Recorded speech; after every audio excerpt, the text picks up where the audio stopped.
VD. Satheesan സർക്കാരിൻ്റെ UDF സർക്കാരിൻ്റെ ഏറ്റവും കയ്യേടി നേടാൻ സാധ്യതയുള്ള അല്ലെങ്കിൽ അതിൻ്റെ സൂചനകൾ ലഭ്യമാവുന്ന ഒരു തീരുമാനം തന്നെയാണിത്. നാളെ ഏതായാലും അത് പുറത്തു വരികയാണ്. നാളെ ആ തീരുമാനം വരും. നമ്മൾ കൊച്ചിയിലേക്കാണ് പോകുന്നത്. ആജ്ഞ രവീന്ദ്രൻ കൊച്ചിയിലുണ്ട്.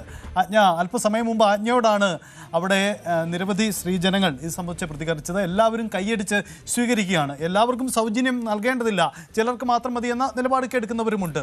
എന്തായാലും എങ്ങനെയാണ് പൊതുവിൽ ഇത് നൽകുന്ന ഒരു ആംബിയൻസ് എന്താണ്? ഒപ്പം ഇതിനുള്ള ക്രമീകരണങ്ങൾ, ടിക്കറ്റ് എടുക്കുന്ന ആ ക്രമീകരണങ്ങൾ അതെങ്ങനെയാണ് നടത്തിയിരിക്കുന്നത്? നേരത്തെ അരുൺ സൂചിപ്പിച്ചതുപോലെ 0 വാല്യൂ ഉള്ള ഒരു ടിക്കറ്റ് കൊടുക്കും, എല്ലാവർക്കും ടിക്കറ്റ് കൊടുക്കും, അങ്ങനെ തന്നെയാണോ ആ ക്രമീകരണം?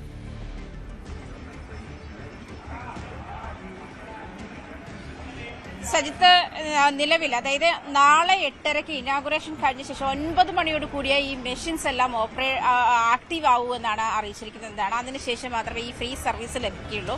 അത് കൃത്യമായി പറയുന്നുണ്ട്. കാരണം ഇപ്പോൾ തന്നെ ഇന്ന് തന്നെ ഒരു ബസ്സിലാണ് ഇവിടെ സ്റ്റിക്കർ ഒട്ടിച്ചത്. സ്റ്റിക്കർ ഒട്ടിക്കാത്തതിന്റെ പ്രധാനപ്പെട്ട പ്രശ്നം എന്ന് പറയുന്നത് ഇന്നാണ് ഫ്രീ സർവീസ് എന്ന് പറഞ്ഞിട്ട് അതിൽ ആളുകൾ കയറാൻ സാധ്യത കൊണ്ട് തന്നെ പലയിടത്തും ഈ സ്റ്റിക്കറുകൾ എത്തിയിട്ടില്ല.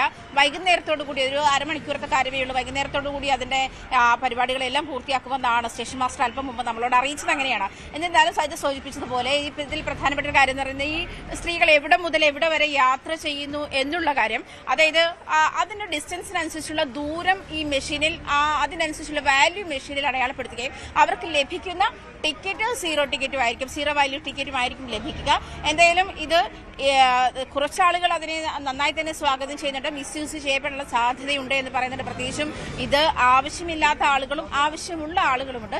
ഈ ആവശ്യമുള്ള ആളുകളെ സംബന്ധിച്ചിട്ട് ചിലപ്പോൾ ചെറിയ വരുമാനം ലഭിക്കുന്ന സ്ത്രീകളായിരിക്കാം, സ്ഥിരം യാത്ര ചെയ്തു പോകുന്ന ആളുകളായിരിക്കാം. എന്തായാലും ചെറിയ വരുമാനം ലഭിക്കുന്ന ആളുകളെ സംബന്ധിച്ചിട്ട് വലിയ അസറ്റാണ്, അതിന് തർക്കമൊന്നുമില്ല. അവരുടെ ഒരു സാമ്പത്തിക സ്ഥിതി കുറച്ചുകൂടി ഫാമിലിയെ സംബന്ധിച്ചിട്ടായാലും അവർക്ക് മിച്ചം വയ്ക്കുന്ന പൈസ, ഈ വണ്ടിക്കൂലിയിൽ നിന്നും ലാഭം കിട്ടുന്ന പൈസ എന്ന് പറയുന്നത് അത്ര ചെറുതല്ലാത്തൊരു തുക. എന്തായാലും ഡെയിലി യാത്ര ചെയ്യുന്ന ആളുകളുണ്ട്. ഇപ്പൊ ഇവിടെ നമ്മളോട് സംസാരിച്ചത് തന്നെ ഭാഗ്യക്കുറി വിൽക്കുന്ന ഒരു ചേച്ചിയാണ്. അവർ ഈ ഇവിടേക്ക് ബസ് സ്റ്റേഷനിലേക്ക് എത്തുന്ന 28 രൂപ ഒരു വഴിക്ക് ഒരു ടിക്കറ്റ് എടുത്തിട്ടാണ് വരുന്നത്. ആ 28 രൂപ എന്ന് പറയുമ്പോൾ തന്നെ 56 രൂപയാണ് ഒരു ദിവസത്തെ അവരുടെ ലാഭം. ആ ഒരു കണക്കിൽ തന്നെ ഒരു 1500-1800 രൂപയ്ക്ക് അടുത്ത് അവർക്ക് ഒരു മാസത്തെ വ്യത്യാസം വരും. അവരുടെ ഒരു വരുമാനത്തിൽ അത്രയും ഒരു മിച്ചം എന്ന് പറയുന്നത് അത് അവർക്ക് കുറച്ചുകൂടി ഒരു നേട്ടം. അവർ സ്വന്തം കാര്യങ്ങൾക്ക് ഉപയോഗിക്കാം, ഫാമിലിയുടെ കാര്യങ്ങൾ ഉപയോഗിക്കാം, അല്ലെങ്കിൽ കുഞ്ഞുങ്ങളുടെ മറ്റേതെങ്കിലും പഠനാവശ്യങ്ങൾക്കോ അതല്ലെങ്കിൽ മറ്റേതെങ്കിലും ഒരു ആവശ്യത്തിലേക്ക് മറ്റൊരു ചെലവിലേക്ക് അത് ആഡ് ഓൺ ആകപ്പെടാതെ സേവിങ്സ് ആക്കാം. എങ്ങനെയായാലും ഈ ചെറിയ വരുമാനം ലഭിക്കുന്ന ആളുകളെ സംബന്ധിച്ചിട്ട് ഒരു വലിയ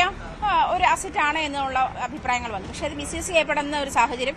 ഏതൊക്കെ ദൂരത്തേക്കുള്ള ബസ്സുകളാണ്, ഓർഡിനറി ആണോ, ടൗൺ ടു ടൗൺ ആണോ, അങ്ങനെ കൃത്യമായ ഒരു നിർദ്ദേശം സർക്കാർ ചെയ്തിട്ടുണ്ട്. നാളെ 8:30 മണിക്ക് മുഖ്യമന്ത്രി ഇത് ഇനാഗുറേറ്റ് ചെയ്ത ശേഷം മാത്രമേ ഈ മെഷീൻസിലൊക്കെ ഇതിൽ 9 മണി മുതലുള്ളതാണ് ടിക്കറ്റുകൾ ലഭ്യമാകുക. അതിന് മുൻപ്, അതായത് നാളെ 9 മണിക്ക് മുൻപ് കയറുന്ന സ്ത്രീകൾക്ക് സൗജന്യ സർവീസ് അല്ല, ബാക്കിയുള്ള എല്ലാ ദിവസങ്ങളിലും ഈ പ്രിയദർശിനി എന്ന് ഒട്ടിച്ചിരിക്കുന്ന സ്റ്റിക്കർ ഒട്ടിച്ചിരിക്കുന്ന എല്ലാ ബസ്സുകളിലും സൗജന്യ യാത്രയാകും.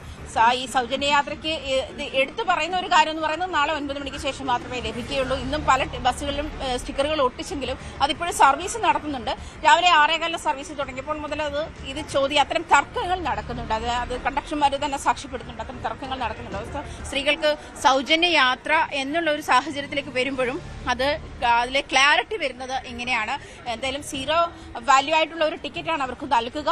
ഈ ബസ് ചാർജ് മെഷീനിൽ രേഖപ്പെടുത്തും. അത് സർക്കാരാണ് അതായത് സർക്കാർ ഈ KSRTCക്ക് അധിക ഫണ്ട് നൽകിയാണ് ഈ ഒരു കാര്യത്തെ മീറ്റ് ചെയ്യുക. മാഡം, നാളെ മുതൽ സൗജന്യ സർവീസാണ്.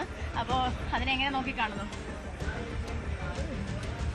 ജനങ്ങൾക്ക് ബുദ്ധിമുട്ടുള്ളവർക്ക് അതൊരു വലിയ ഉപകാരമാകും. കാരണം ബസ് ഫെയറൊക്കെ കറക്റ്റ് 30 ദിവസത്തെ സാലറിയിൽ ഒതുക്കി പോണവർക്ക് അങ്ങനെ കിട്ടുമ്പം അതൊരു നല്ല കാര്യമാണ്.